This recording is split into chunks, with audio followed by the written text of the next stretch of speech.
Hello, the internet, and I'm at the Green Hills Zone to talk about one of gaming's most iconic and divisive franchise, Sonic the Hedgehog.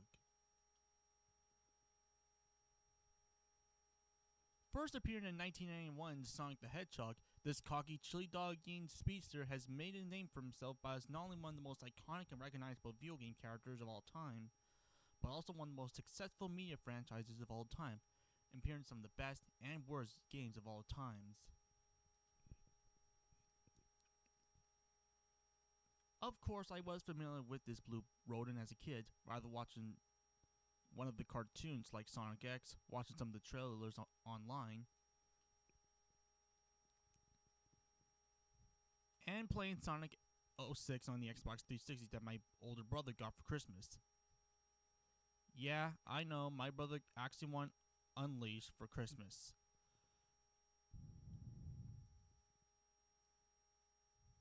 But that's not what we're talking about today. Today we're going to review the live-action movies from Paramount, as I technically reviewed the third one, but now let's review one of the prequels, and you requested the second one, but first let's talk a bit about the original.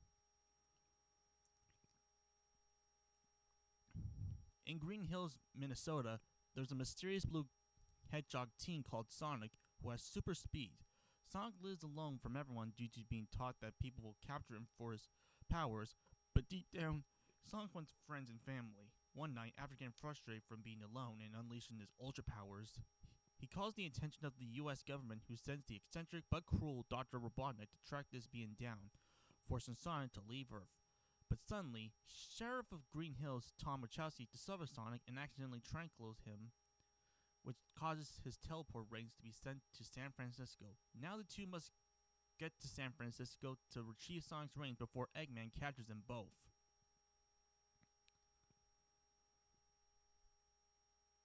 When I first saw the teaser for this, I assumed that this was going to be another cheap kids film about a cartoon going to the real world, coupled that with one of the most disgusting looking songs that actually makes his Sonic Boom design look faithful.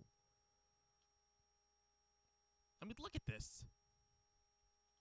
But thankfully, after being delayed to a few months in 2022 and watching the film in theaters, I find the film to be okay.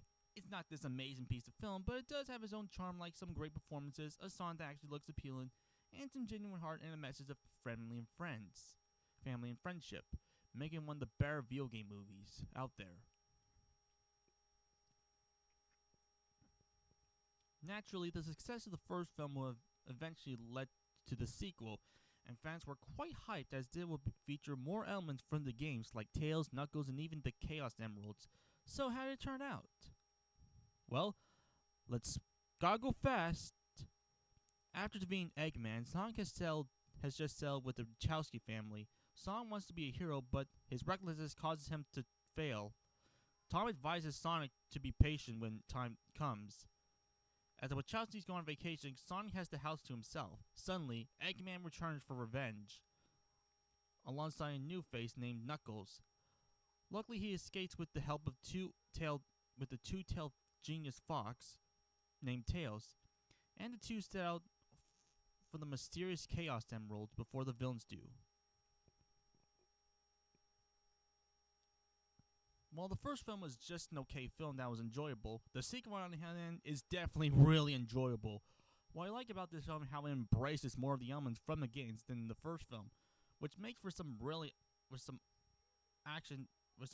cool action that I will address, and some cool world building that only the first film only gave us a taste of what's to come. This is also just a really fun film with plenty of fun action to keep the audiences on the edge of their seats, some legitimately good comedy that manages to get plenty of chuckles, and some genuine heart like with Sonic, Tails, and the Wachowski families. And as a sequel, the film manages to carry on the themes from the first film, like newfound family love and the importance of friendship, while also giving out a theme of responsibility, like how Sonic must take responsibility on taking down Robotnik and protecting his family and friends, which is great.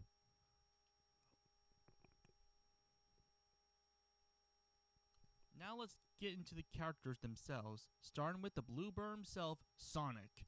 I love this inspiration of the character, as the film keeps the same cocky attitude as the games, but combines with a more childish and fun-loving personality. And Ben Schwartz does a great job giving Sonic new life. In this film, he's still fun-loving, but now he's a bit more determined to live up to what his original guardian, Longclaw, gave him, which makes for some unique character development, and of course delivers some cute geeky charm as usual. And of course, you can't have Sonic without Dr. Robotnik, who is just entertainingly funny and legitimately intimidating at the same time, thanks to always iconic Jim Carrey. And his interactions with the stoic Knuckles gives him more materials to work with.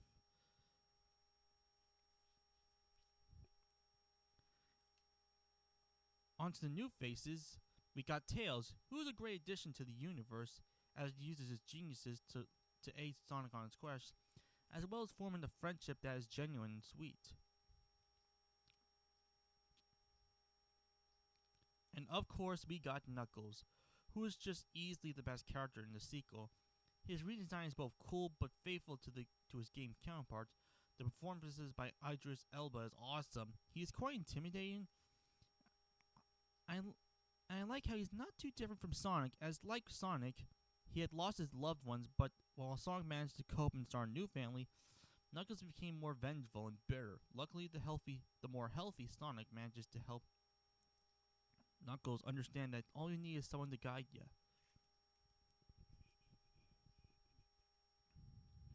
Then we got the Wachowskis from the first film, Tom and Maddie. While they don't appear that much like in the first film, they do add some genuine charm, with them acting as Sonic and later Tails and Knuckles' parent figures, and really good ones at that, with Tom taking the time to teach Sonic about responsibility.